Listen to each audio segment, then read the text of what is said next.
Oh, there, RC. Life became very busy, so did the game. So I missed out on doing my 1942 January overview. So I'm going to combine that with the July 42 overview, and this will be my 1940 both turns overview. It's been crazy busy in my life, but at the same time, it's been crazy busy in this game. There's a lot of stuff going on, and we're gonna just jump right to it. So I'm just gonna start from the right side of the map and work my way across the map, and we'll try to track what changes have been occurring. And I'm gonna miss some of the stuff that happened in between the turns, and maybe blend it with some other stuff. But bear with me; you're gonna get the overall gist of what's going on. All right, so Americans built a second submarine at this minor shipyard in the Pacific Northwest, and they've also placed a jet fighter. Yes, the Americans have jet fighters. They placed one in San Francisco. All right, now we're going to just pan over here a little bit and take a look at some Navy and some lack of Navy.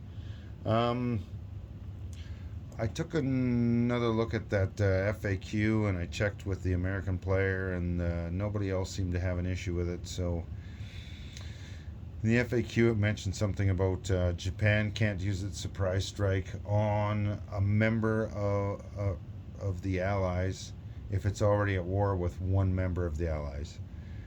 You need to be at war with a major power to be a member of the Allies, and the Americans were not at war yet, and they were not at wartime income, which means they are not part of the Allies. So it was a legal surprise strike. So Pearl Harbor happened.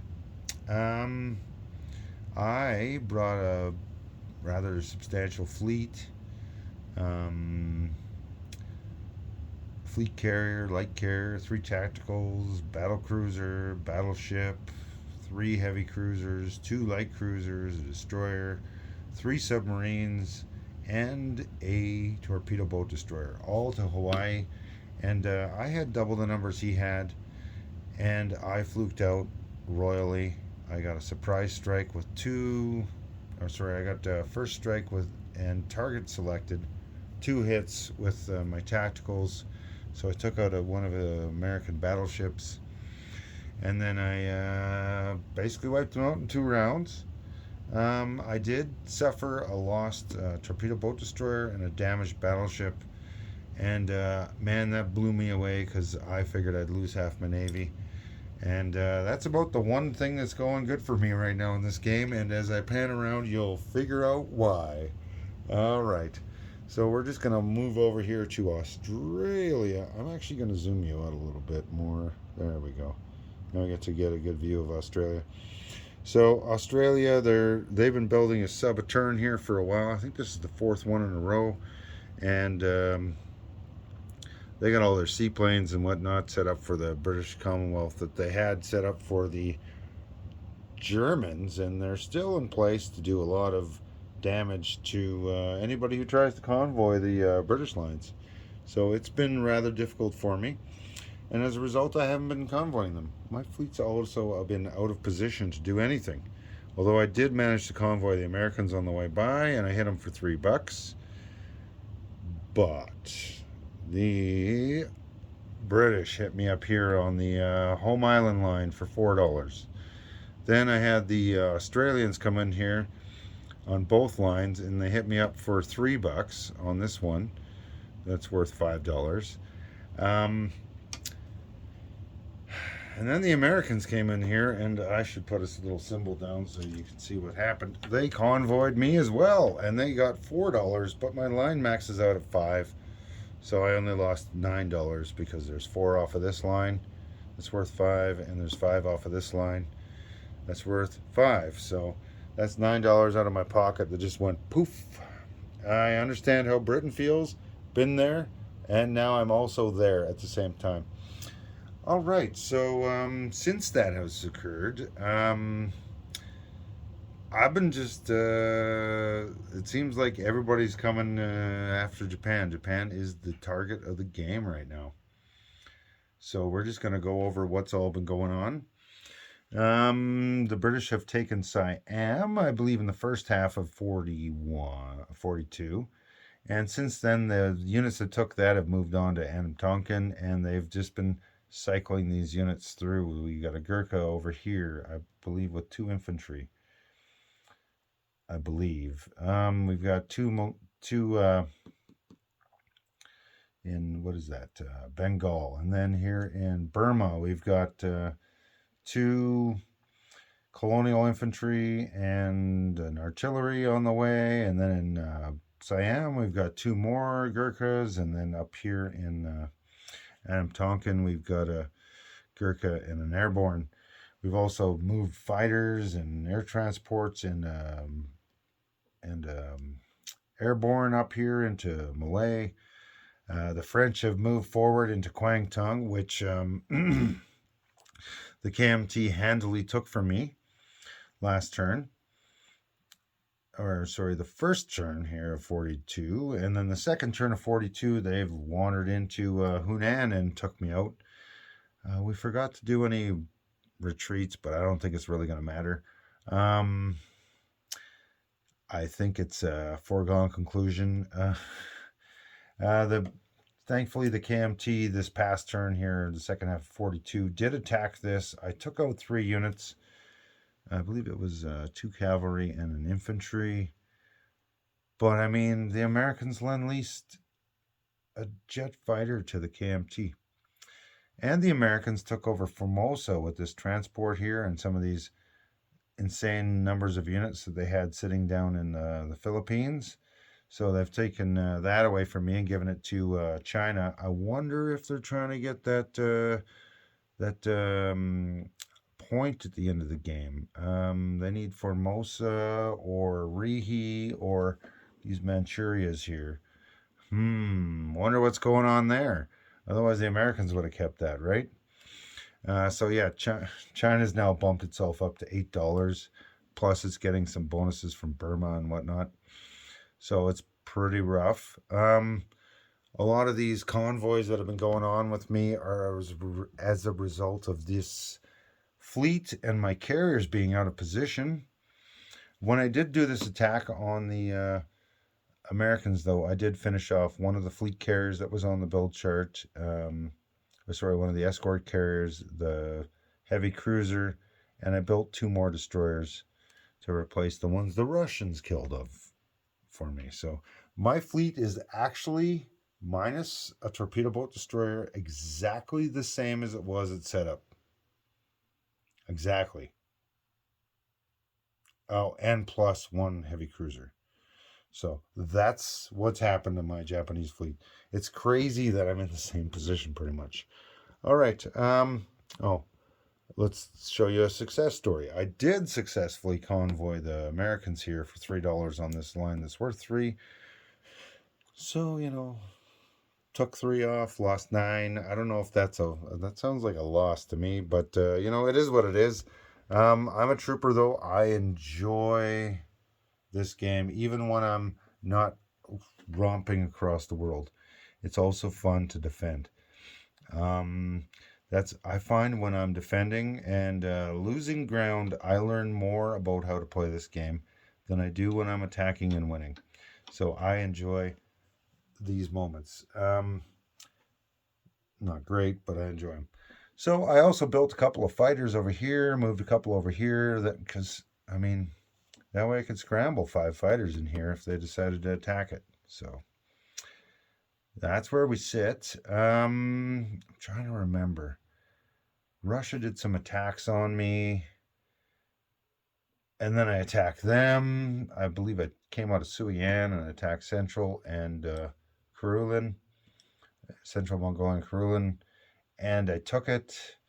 And then Russia's counterattacked me and killed a medium tank and a couple of light tanks here in Central Mongolia. And took it back. I've lost a Mir. I've taken a Mir back. I've taken Cheetah. I got a bunch of tanks up there. What is it? 4 Japanese tanks, but I'm leaving one of them as the Italians because I've never had an Italian Lend-Lease.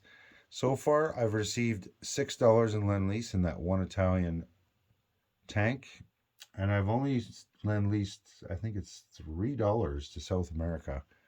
So other than that, there's been it's all me, and I haven't helped anybody else out either. So thank you very much to Hilltop Pillbox for sending me that unit, and I'm sure the Germans would have sent me something, but they've never been able to because there's so many goddamn subs over here. It's insane. Anyway, this the CCP have successfully taken Shenxi and Suian back from me. The Russians on this side of the board, not counting this Lend-Lease here, well, including this Lend-Lease by the Americans this past turn of Kamchatka, have 2 cavalry, 1 tank, a tactical, a fighter, and an air transport left on my side of the map. It's been kind of crazy. Let's see, what else did I lose? I think that's it on this side. It's been really busy, and it's been all moving backwards for me, except for that American fleet. So, I mean, you win some, you lose some. It's a lot of fun. Enjoying the game. Let's see what else happened. The British have been moving their fleet around. Oh, let's just angle you up a little bit. There you go. All the fleet out of Aden. Oh, let's move you back here for a second. I need to highlight this for a second. So the British have a lot of fleet. Let's see, what do they got? They got 2 subs, 2 destroyers, 3 destroyers, 4 destroyers, another destroyer, a couple of heavy cruisers, and a battle cruiser. And then they got another 2 more subs, I think, in the bottom of the map here that are Australian that are struggling to catch up. There you go. There's one right there. One more they built. Plus the Americans are building subs. So it's going to get busy on this side. Ooh, I'm sorry. I don't mean to give you guys a headache just because I'm drinking some apple juice and ice. Because I'm winning. I'm actually, well, I'm not winning, but I'm having fun. Doesn't mean I need to take you for a spill like you've had a little bit too much wobbly pops and went for a spill down the stairs. Anyway, what's left of Aden has moved over here. I got no British transports on that side, so that's interesting. These 2 transports are here. There's I do not know which one of these. One of these colonials is a Marine or acts as a Marine on amphibious assaults, and we got another Marine here, so that's 2 Marines. Most of Africa has not changed too much. I know the French have added a light, medium armor and a bunch of units in here. I don't know what's going on. Africa is freaking filled up thanks to this colonial expansion. There are so many colonials all over Africa. It's nuts. So, yeah, everybody's maxed out on the colonials, I believe. I think there's a chance that 1 or 2 of them might have died and been able to be replaced. But other than that, that's it. I think everybody's built everything they can, including me. I have that colonial in Mongolia. So let's take a look at the fleet in here. What's going on? Turkey. Last we left, Turkey had been influenced. I need to drop there's a problem with some of the wording in some of these expansions, like so-and-so aligns somebody. In this game, you're not aligned unless you're at war with the same major power and in the same alliance. So they need to drop this word aligned. It's confusing too many players. Turkey became influenced by the Italians, who are neutral. So they can't be aligned to them. Turkey had taken, what is this one? Macedonia, which was Greece, and they took out the Greek heavy cruiser down here. Now, Greece was a neutral minor, and Turkey was a neutral minor that went to war with each other. They didn't declare war on any major powers. And then the Russians took their fleet in here, and they attacked the Turks. So now the Turks weren't at war with a neutral Greece. They were at war with a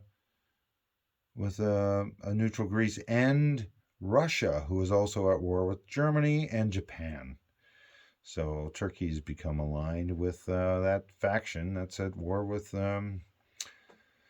with Russia because of Russia's belligerence and desperate need to kill boats. So that happened.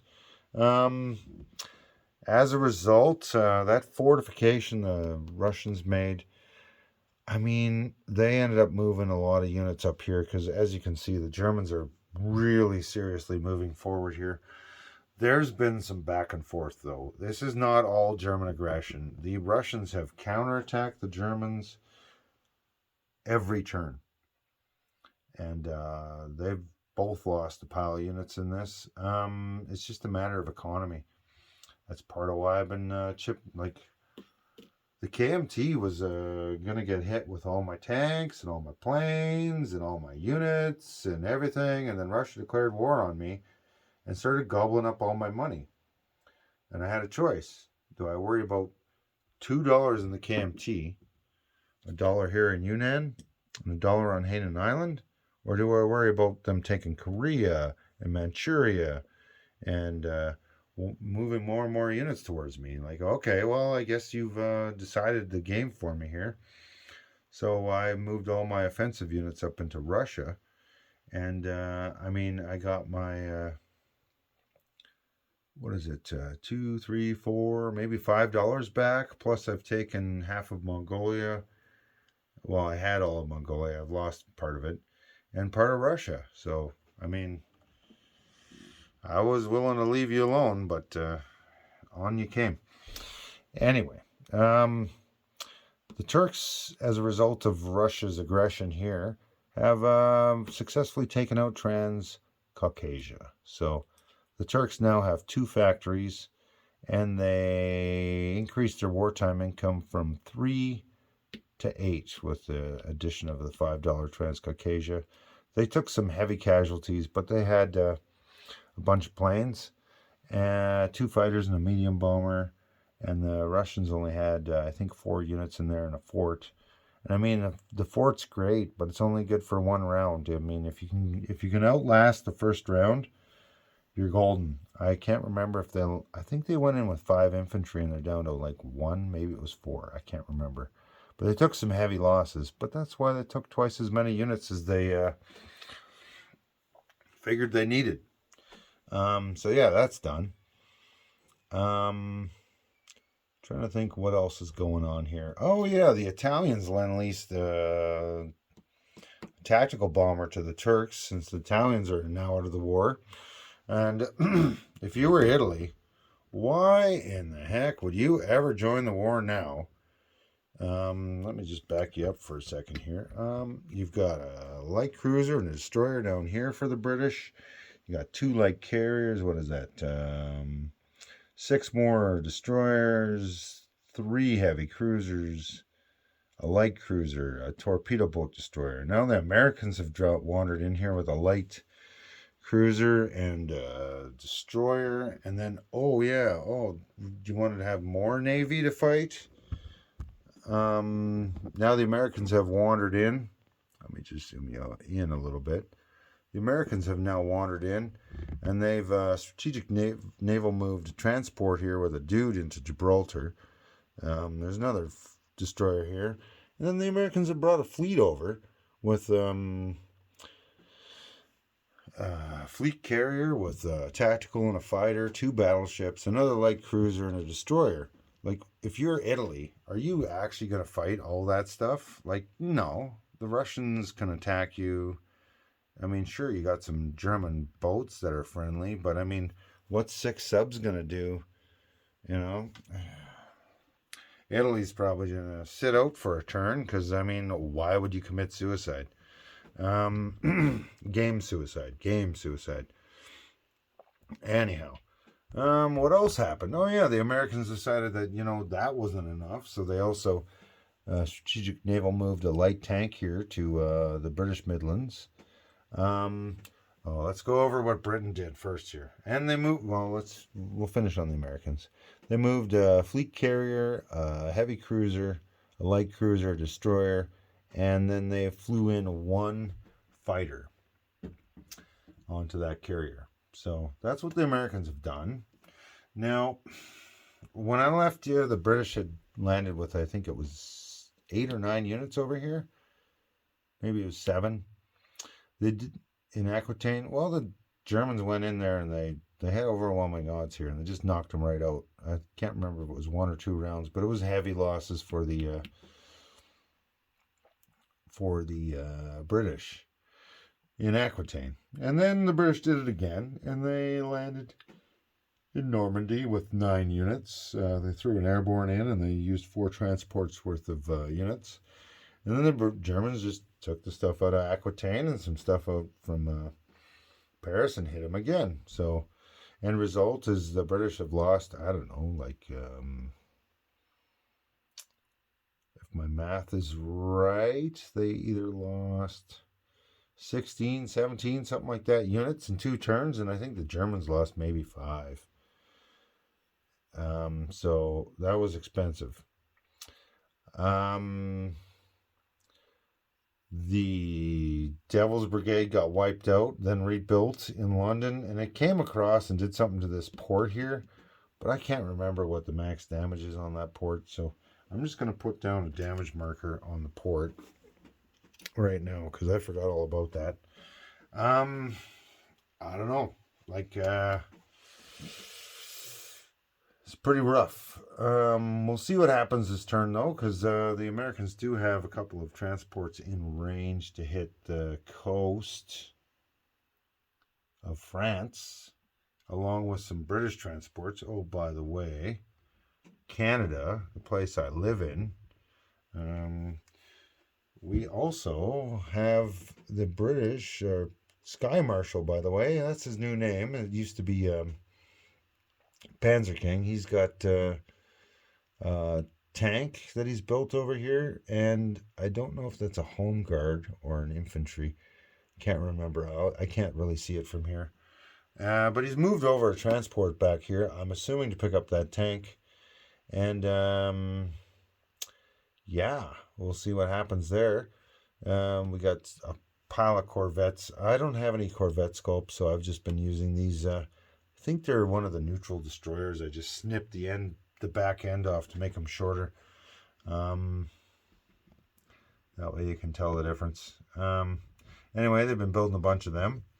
Let's see what else we got going on. Germany has been on a tear. If you're wondering, I use these yellow chips to mark off my advanced units. So these are advanced mechs scattered around, and advanced artillery in Russia there for the Russians, and advanced mechs for the Russians. And then we got some advanced mechs lying around. These black chips I'm using, those are for the Panzer Grenadiers or French Foreign Legion or Gurkha, anything that's only specific to one nation. So, yeah, we got advanced mechs on both sides of this fight here. We've got advanced artillery for the Russians. It's been rather expansively busy, and this is a long video. But you know what? This is 2 turns I'm covering. See, so what do the Americans got? They've got 2 infantry in Washington, an infantry in New York, and a tactical bomber at home. That's it. And then on the other side, they got a sub and a jet fighter. Ooh, I forgot to show you. They also lend-leased a jet fighter to the British. And they lend-leased a jet fighter to the Free French. So we'll see what goes on there. Now, this South America thing, I'm going to back you up a little bit because it's been pretty busy. So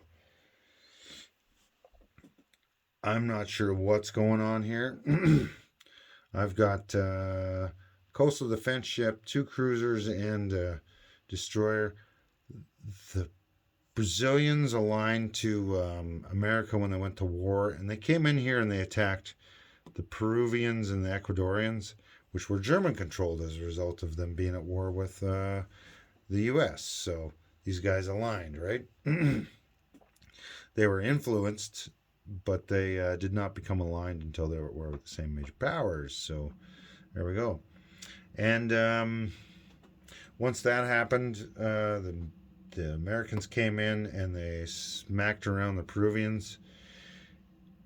But that torpedo boat destroyer the Peruvians had, it kicked butt. It killed a torpedo boat destroyer and a destroyer that was the screening force. So the coastal defense ship and the transport had to run back away to Sea Zone. I don't even know which one this is here. I got too much stuff in the way. 111. I never use the Sea Zone down here. But I am now for these guys. And then the transports came up the next turn and took over Ecuador, and another one came from up north there and took out the Galapagos Islands. So not counting two regular submarines, a transport that just took over Formosa, and two coastal submarines that are in the middle of the Pacific. The American Pacific Fleet also consists of a Brazilian coastal defense ship, two American cruisers, a destroyer, and two more transports that have just eliminated Ecuador and the Galapagos Islands from German control. So, and we also got a medium bomber down here. Like, I don't know what's going on, but I mean, there's a Monroe Doctrine point, so the Americans got to eliminate anybody who's not they're at war with from owning anything down here, except for them. So that's what's going on down here. So we'll see. There's a few things, like I think Paraguay is aligned to somebody, and maybe Colombia or Venezuela is almost aligned, and Chile's, I believe we have 3 pro units or pro countries down there, so it'll be rather interesting. Now, forgive me, I've been having Sky Marshal say that he's building battleships, but I can't tell what his battleships are. I don't know if they're fast battleships or regular battleships or what's going on.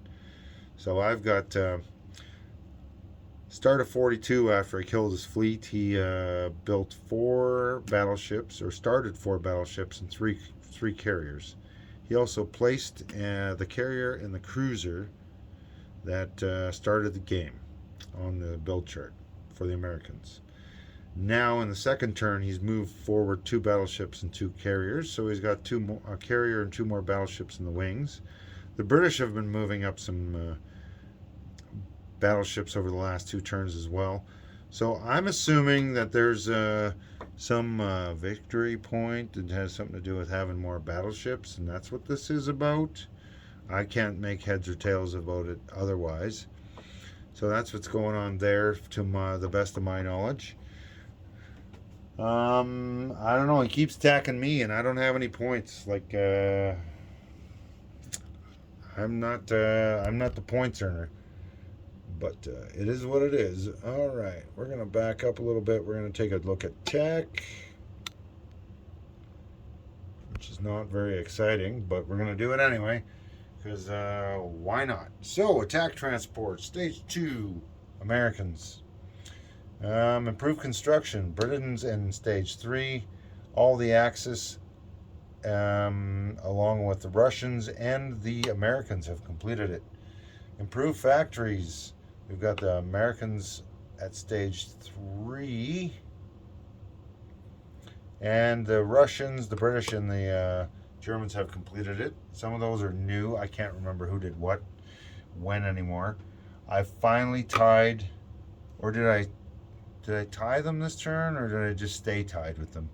I'm still tied with the French, which don't exist anymore. They're free French now, for wartime economy.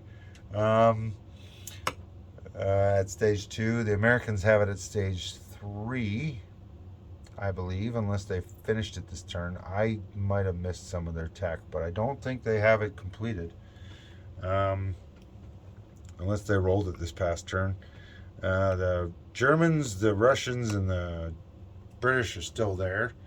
I just started radar this past turn. That was a stunning success, I guess. And the Germans have it completed. Strategic rockets, I think both the Russians and the Americans have moved forward. Russia's at stage 1, and the Americans are at 2. Advanced subs, or advanced anti-submarine warfare, the British are at stage 2. Advanced subs, we got a neck and neck tie at stage 2 with the Americans and the Germans. I finally passed the French at long range, and the Russians caught up to them in stage 2. So now I'm at stage 3, and the British, the Americans, the Italians, and the Germans are all at stage 4 or completion. Heavy bombers, we've got the Russians and the Germans neck and neck at stage 3, and the Americans have them completed. Jet fighters, we've got the Germans at stage 3 and the Americans complete. Heavy armor, Germany's at stage 1, Russia's at stage 2. Advanced mechanized, we've got a completion for both the Germans and the Russians. I mean, if anybody's going to need advanced mechs and heavy armor, it's going to be Germany and Russia in their land war. Advanced artillery, Russia's got it, and Germany's been trying for a while, but no deal. All right, I have literally watched everybody's turn. I've gone over everybody's income. I've counted it on the board. I've counted it twice. I've counted it 3 times. As long as I didn't have a discrepancy 3 times in a row, I've changed it. There's been a lot of stuff like South American battles and China battles and all sorts of battles and alignments and people attacking things and then losing things and then attacking something else and losing that. So I'm going to walk around my table and I'm going to show you, to the best of my knowledge, what the income for everybody's at currently at the end of 1942. And a lot of it has changed drastically and some of it is almost identical. So here we are. Oh, by the way, since I brought the Americans into the war, they got their Brazilian money and a bunch of other stuff. So they're way ahead here. So let's take a peek. The Vichy at the bottom here are at stage 2. We've got the CCP at stage at $3. Canadians are at 6. There's a neck and neck tie between the Free French and the Australians for 7. The KMT and the Turks are tied for 8. Italy's still at peace with 10. The FEC took Siam, so they bumped up to 15. The British are at 20. The Russians are down to 21. Japan's now down to 26. I was in the mid 30s there a couple turns ago. Like I said, I am under fire. Everybody wants to kill Japan, I think. It seems to be. I'm fighting every economy. The Americans are helping the KMT, and I got French units coming. I got British units coming. I've got American units. I got Russian units. I got CCP units. It's crazy. Crazy. I'm fighting all of the allies and all of the Comintern. Like, literally all. It's nuts. Anyway, entertaining.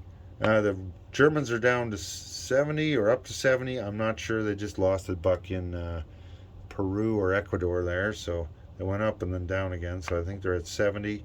And the Americans are at 72. And yes, I literally counted everything on the board 3 times each. And if I got something wrong, we're going to go with the owner of the nation. So check out the other players. Who do we got here? General Hand Grenade should be doing his turn soon, if he hasn't done it already. We've been kind of trying to clip through these turns because we had too many times where we sat around for a week and did nothing. So that's frustrating. This YouTube game has been over 3 months now, and it's frustrating. We're on our 3rd month now, and it's half, like, yeah. Anyway, so we are now in January 43, starting turn 14 coming up, and this has been the conclusion of January and July 42 because my life got too busy to do separate videos. A lot has changed. Germany's up next. Like I said, General Hand Grenade will be doing Germany next, and then I'm looking forward to see what War Heroes does with with the common turn here. Following that, we'll have Sky Marshal, who was formerly known as Panzer King, who has taken over all the Allies. He'll be playing the British and the French. And then we'll have the Turkish commander, who's attacking Russia and winning. Who knew? Hilltop Pillbox, and then we'll have Sky Marshal, or formerly known as Panzer King, and I think this is the last video I'm going to say that. Finishing off the American and KMT turn, and I'm ignored myself, but you, if you're watching my videos, you already know I'm playing Japan, so I'll be in between the Russians and the British. All right, so that's it. That's a long review video, but it's 2 turns, and there you go. Enjoy, and looking forward to see everybody play the rest of the game here.